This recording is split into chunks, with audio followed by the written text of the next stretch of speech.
speaking of the ageing process, let's go to the Defence Minister Richard Marles. Now, a few more grey hairs this week, Richard. That's rough. Just off the back of Tom Petrovsky saying it's been, it hasn't exactly been a quiet week. How are you holding up? I'm all right. Look, yeah, it's been, we live in interesting times, as they say. Okay. And obviously the decisions that we've seen in relation to tariffs are really disappointing.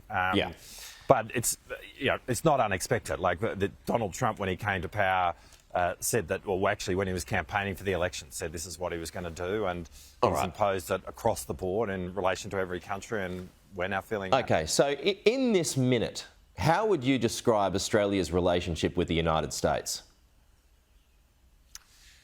Well, we're obviously disappointed with this decision, but, our alliance with the United States remains profoundly important. I mean, it's the cornerstone of our national security, and it will continue to be so, and will continue to advance Australia's interests in the context of the alliance. And there are a whole lot of equities in relation to that. We can talk about how our defence forces work together and everything that we see in that space, but it includes what we do economically as well. And on the question of tariffs, I mean, we will continue to advocate to America for there to be exemptions. Last time it took 9 months before an exemption was provided to Australia when President Trump was last the president.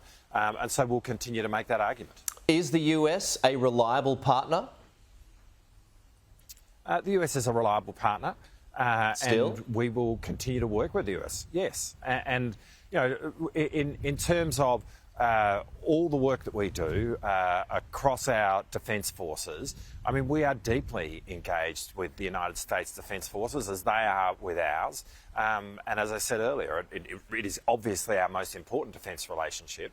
It remains at the cornerstone of our national security, and we continue to work very deeply with the United States. Can you give any guarantee that our beef and pharmaceutical exports won't be targeted next? Look, what we will be doing in relation to all our exports to the United States is to make the argument about why it is in the interests of the United States for those exports to go into the United States tariff-free, as it is for the United States exports to Australia to be tariff-free. So on the topic of beef and pharmaceuticals, though, I mean, that's much more lucrative for us, is it not, than steel and aluminium? So are you worried that they are going to be targeted next? Well, we'll continue to make the argument to the United States. I mean, the policies denial, of the though. US... You can't give that guarantee.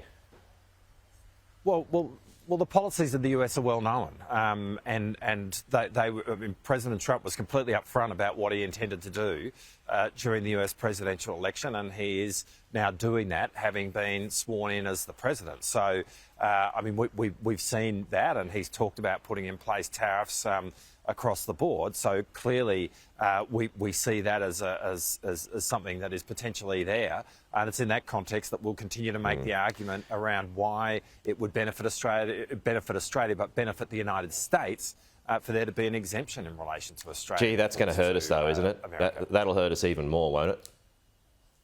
Well, we will work through this, Pete, and we'll work through it in terms of whatever we can achieve with the United States, and we'll work through it in terms of the diversification of our export markets. I'd make the point that, the United States is bringing online an across-the-board tariff in relation to all its trading partners. It means that the relative cost of Australian imports to any other country's imports remains the same. It is a disappointing decision that's occurred in relation to steel and aluminium. There's no denying that. We will still continue to trade with the United States. And we will always continue to look for a diversification in our trade. OK, so let's get to defence, because Chris Barry, the former head of the ADF, says we need a plan B for Australia's submarine fleet in case AUKUS falls apart. Can the US be trusted to see this deal through? Well, yes, and it can be trusted, and I understand that I'll consistently be asked these questions, as I have been for the last 3 years, and that'll be the case going forward. But if you look not just at words but at actions, in terms of where Republicans in America have been, where Trump Republicans in America have been. They have been supportive of AUKUS. They've been supportive of AUKUS in the US Congress. So you don't need a plan B? When legislation went through. We are working with the United States to bring into being AUKUS because AUKUS is in the strategic advantage of the United States. It makes sense for the US to have an ally in Australia with this capability, but it makes sense for the US to have Australia supporting the US industrial base, which will give rise to a greater availability of US Virginia-class submarines for the United States. Okay. And that's a point that when I met with Secretary Pete Hegseth, he completely understood and very much welcomed the contributions we were making. Yes, so you went over there, right? You had a huge cheque. You gave it to them. The Treasurer was there. The Foreign Minister was there. Rudder's there. The PM couldn't get the President on the phone. Are you all an ineffective leadership group? Well, firstly, the Prime Minister did speak with President Trump, has done so a couple of times. Well, yeah, but not after the congratulatory messages.